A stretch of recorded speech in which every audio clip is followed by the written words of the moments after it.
Welcome to the Learning Pines YouTube. We hope this video helps.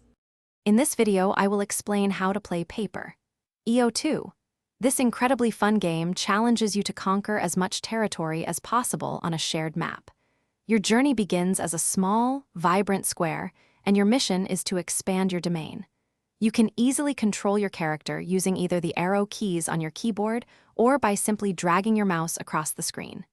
Get ready to claim your space. To grow your empire, you must draw a line from your existing territory and then connect it back to your own colored area.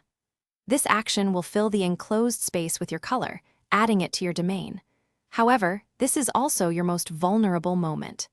If another player crosses your line before you complete the connection, you will be instantly eliminated from the game. So, plan your expansions wisely and quickly. A key part of Paper. EO2 is eliminating your rivals. You can achieve this by strategically cutting across an opponent's line while they are in the process of expanding their territory.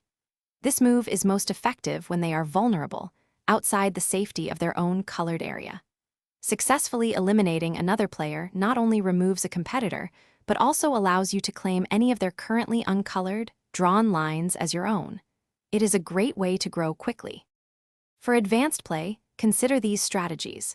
Begin by claiming smaller, more manageable sections of the map to establish a secure base. Always keep a close eye on your opponents. Understanding their patterns can help you avoid their attacks and plan your own. Remember to frequently return to your own colored territory. This secures any new areas you have claimed and protects you from being eliminated by a sudden attack. Good luck dominating the map. Thanks for watching. Consider subscribing if we helped you.